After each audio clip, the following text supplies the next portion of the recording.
Alô, amigos do canal Olho no Vasco, Maurício Ribeiro para mais um pós-jogo. O Vasco encerrou a 22ª rodada jogando contra a Chapecoense em casa, empatou de 0-0. Sobre alguns aspectos precisamos analisar.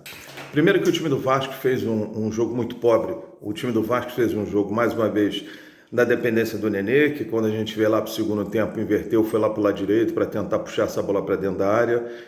Um time que jogou contra a Chapecoense, a gente vinha dizendo que a Chapecoense se defende bem, botou seus blocos baixos, desceu suas linhas e fechou tudo ali atrás. Como é que você consegue mudar isso? Com intensidade de jogo agrupado e descidas pelas laterais. O Gabriel Dias, que eu acho um bom lateral, mas ele tem um problema grave no joelho, lá na patela, infelizmente saiu machucado, chorando, a gente lamenta porque é um bom jogador para o papel que ele faz, muito pulmão, estimamos as melhoras. O Edmar até subiu um ponto ou outro, mas como a Chapecoense jogou com o seu bloco muito baixo, aquela saída lá de trás do Andrei para quebrar as linhas, ela não se faz sentido. E aí o Vasco deixou a saída de bola com o Quinteiro e com Conceição, que não é adequado, não é para o Vasco não, é para nenhum time. Saída de bola com os zagueiros, elas têm que ser pontuais, elas não podem ser o jogo todo efetivamente tentando esticar a bola para quem está lá na frente. Essa bola tem que ser trabalhada pelo meio, subindo um pouquinho o Yuri, já que o Vasco muitas das vezes estava jogando dentro do campo da Chapecoense, inclusive com seus zagueiros já na linha do meio de campo, porque a Chapecoense descia suas linhas todas, não oferecendo tanto perigo para o Vasco. De outra monta, o Vasco precisava de jogadas agudas, que pouquíssimo, raras ele teve, uma jogada com o Peck, uma subidota com o Figueiredo, com o Leão Matos, até a entrada do Alex Dias, que a gente já vinha dizendo que não se esperasse muito dele porque precisa de ritmo de jogo. Isso ficou muito claro. Apesar de toda a movimentação dele, que precisava da esquerda para a direita, de um gol que acho que ele não esperava, a falha do goleiro, que a bola acabou ele cabeceando e a bola não entrando, o Vasco teve um primeiro tempo muito pobre, um primeiro tempo muito ruim, e o segundo tempo tentou construir um pouco mais. E para mim fica claro cada vez mais o que eu venho dizendo aqui. O Vasco precisa, para mudar esse cenário, e acho que é o futebol, ele precisa de dinâmica. Essa dinâmica, transição, dinâmica de jogo, ela vai acontecer com jovialidade, com juventude e com intensidade. Jovialidade, juventude e intensidade. E ficou muito claro, com a entrada do Marlon e do Aguinaldo, que são dois meninos. Durante quanto tempo, Maurício? Não sei. Vai queimar os garotos? Não acho. Porque já entraram em alguns jogos. Esses meninos não podem sair do time, pelo menos neste momento. O Vasco perdeu uma gordura que tinha, há um risco, se eu não me engano, até de cair para quarto lugar, dependendo dos resultados, que se eu não me engano, acho que vão acontecer no dia 6. E esses meninos dão muita dinâmica ao jogo. Você vê que o Aguinaldo, e aí já vamos falar sobre o pênalti, o Aguinaldo não amarela, não afina, como a gente diz, para zagueiro nenhum, para intensidade, para discussão, vai para dentro, se movimenta, é rápido. Tem uma explosão absurda que a gente viu em alguns lances do jogo, a explosão dele indo em direção à bola, aquela arrancada que a gente vai falar do pênalti, ele já tinha ganho um espaço ali do zagueiro do Chapecoense. E o Marlon Gomes, em algum momento, você vê a maturidade desse menino, ele chega para o Nenê e Nenê fala, Nenê, puxa para dentro, mais ou menos isso, puxa para dentro que eu vou fazer o corredor.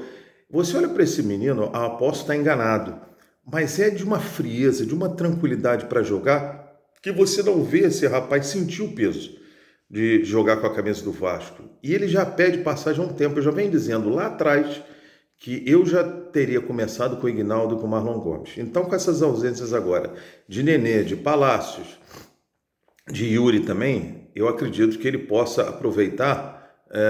Não sei se o Marlon Gomes de primeiro, mas também não vai botar o Andrei. Mas vamos analisar um pouco mais calma aí as opções que o Emílio Faro tem. Mas o Vasco, ele precisa pontuar com vitórias. É claro que essa gordura que a gente tinha e ela graças aos últimos jogos lá com o antigo treinador, a gente foi perdendo, não há nada perdido. Que é claro que o time ele precisa se reencontrar, encontrar seu eixo, precisa perder essa ansiedade que a gente começa em alguns momentos a ver no calor da torcida, a ansiedade de querer ganhar, e aí vai um capítulo à parte. Um capítulo à parte para essa vergonha que é a arbitragem do futebol brasileiro. Eu vejo jogos aqui na Europa que eles não se assemelham na arbitragem, nas decisões, em 0,1% do que esses caras fazem. É inacreditável o lance daquele que nós tivemos com o Aguinaldo, e aí eu não sei, cabe ao Vasco se manifestar, fazer um protesto formal, que esse foi o mesmo árbitro daquele pênalti em relação ao rival contra o Santos, que eu não sei o que é pênalti, não, aquela falta que eu não sei o que viram, falta no tal do goleiro do Santos ali do rival. Não chamar, no mínimo para tirar dúvida, eu também não sei se chamou.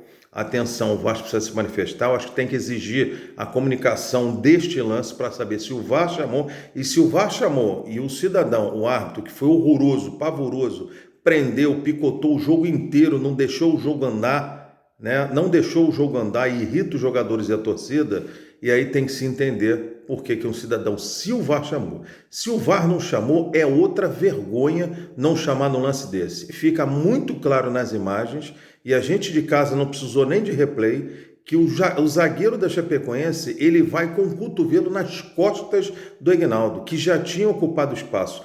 Isso nesta vida, em outra vida, em outros universos, é muito pênalti. Não é pouco, não. É muito pênalti. Mas é claro que o Vasco não pode depender de um lance desse. Como o Vasco não pode depender de Nenê com 41 anos.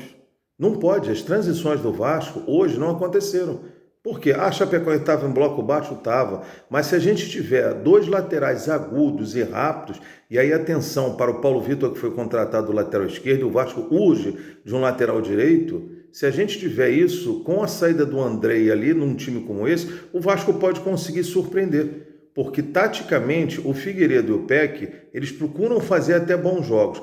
Mas, ofensivamente, o Peck é até um pouquinho melhor. Mas o Figueiredo foi muito ruim hoje. O Peck, ofensivamente, tentou uma coisa ou outra. Mas a média deles, nos últimos jogos, eu venho dizendo, está muito ruim.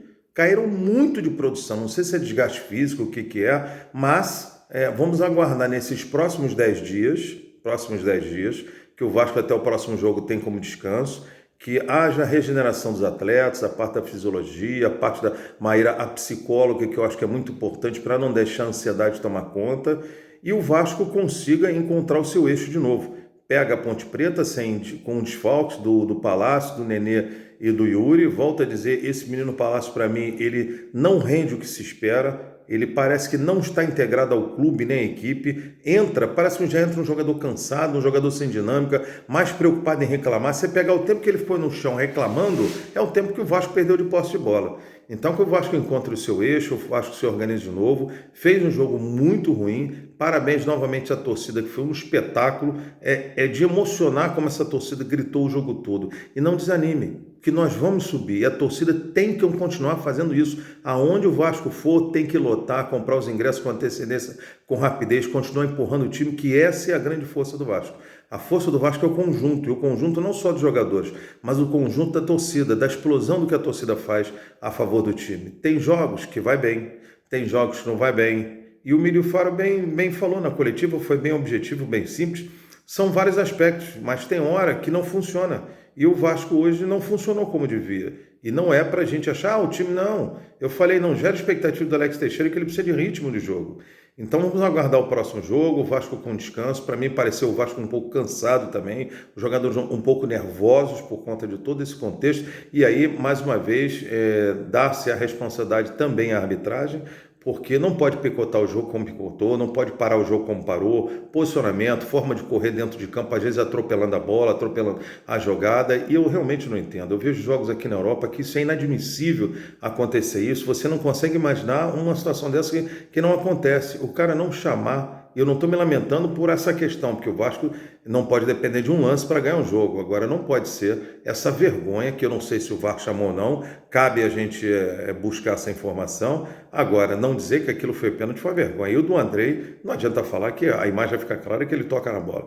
Então, amigos, não houve nada perdido. O Vasco fez um mau jogo, Série B, infelizmente, é assim, hora joga bem, hora joga mal, faz um gol ou não faz, paciência, o negócio é o Vasco pontuar. Agora, contra a Ponte Preta, que não tem um time bobo, vieram reforços aí que qualificaram um pouco mais, é o Vasco procurar tirar a diferença do que não ganhou contra a Ponte Preta, e a gente torcendo para os próximos resultados aí serem favoráveis para não fazer o Vasco cair na classificação. Valeu, amigos. Clica aí no canal Olho no Vasco, se inscreva, compartilhe geral, sininho de notificação. O Vasco não foi bem, divulgue, compartilhe aí, mas a gente espera que a próximo jogo contra a Ponte Preta o Vasco faça um jogo melhor e quem sabe ganhe, para ele começar novamente a se consolidar já na fase de 40 pontos para cima para subir. Saudações vascaínas.